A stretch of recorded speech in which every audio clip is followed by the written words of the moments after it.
اور تیسرا اصول کیا ہونا چاہیے کہ ہم اپنی زندگی میں اپنی کسی مسلمان بھائی کی کبھی غیبت نہ کریں.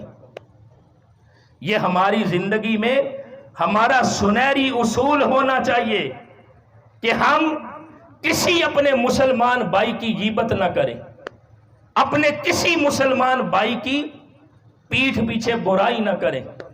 جبکہ ہمارا حال یہ ہے، ہم کیا کرتے ہیں، جس جگہ پر بیٹھتے ہیں اگر کسی کے بارے میں غیبت نہ کر لیں تو ہمیں مزہ ہی نہیں آتا. اگر ایک چوک میں کوئی بیٹھا ہے تو وہ لوگوں کو اس نے موضوع سخن بنایا ہوا ہے. اگر گھر میں بیٹھا ہے وہ دوسرے گھر کو آپس میں ڈسکس کر رہا ہے. اگر کوئی کسی کے پاس بھی بیٹھا ہے وہ دوسروں کو ڈسکس کر رہا ہے. ایک دوسرے کی ہم کس قدر غیبت کرتے ہیں. حالانکہ ہر مسلمان کی زندگی کا یہ اصول ہونا چاہیے کہ ہم اپنے کسی مسلمان بھائی کی برائی اور غیبت بیان نہ کریں. کیوں؟ اس لیے کہ جو دین اسلام ہے اس کی تعلیمات یہ ہیں، فرمایا جو اپنے کسی بھائی کی پیٹھ پیچھے برائی کرتا ہے اس کا اتنا سخت گناہ ہے جیسے وہ اپنے مردہ بھائی کا گوشت کھا رہا ہے. اور ہم کیا کرتے ہیں، ہم جب تک کسی کو موضوع سخن نہ بنا لیں ہمیں سکون ہی نہیں آتا. اور بات کرتے ہوئے کیا کہتے ہیں، میرا مطلب یہ نہیں کہ میں اس کی برائی کر رہا ہوں، میں تجھے بس ویسے ہی بتا رہا ہوں. ہمارا حال یہ ہے اور ہم حقیقت میں اس کی غیبت کر رہے ہوتے ہیں. اور غیبت کتنا بڑا گناہ ہے.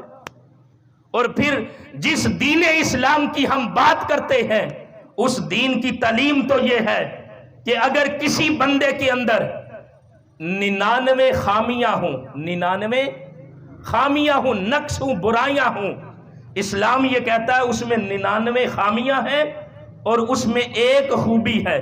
اگر آپ نے بیان کرنی ہے تو اس کی ایک خوبی بیان کریں، اس کے 99 عیبوں کو بیان نہ کریں.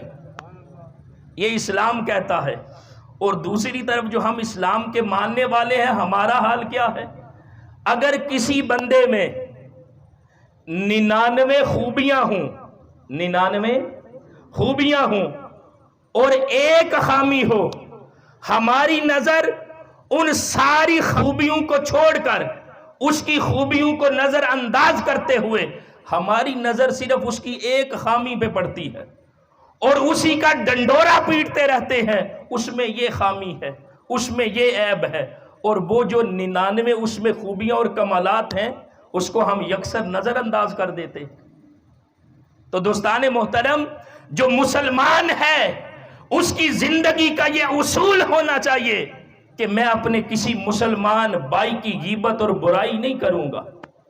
بے شک اس کے ساتھ میری ذاتی انا ہے، میرا اس کے ساتھ ذاتی بغض ہے، جو کچھ بھی ہے.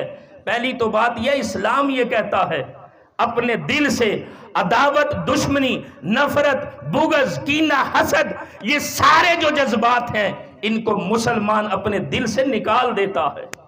یہ ہمارے دین اسلام کی تعلیمات ہیں. اور ہم نے تو اپنے دل میں نفرتیں پالی ہوئی ہیں. ہم تو جب بھی اٹھتے ہیں دوسرے کے خلاف اعلان جنگ ہی کرتے ہیں، ہاں وہ لفظی جنگ ہو خواہ وہ عملی جنگ ہو. حالانکہ ہمارا دین یہ کہتا ہے کہ ہم نے اپنے کسی مسلمان بھائی کی برائی پیٹھ پیچھے نہیں بیان کرنی.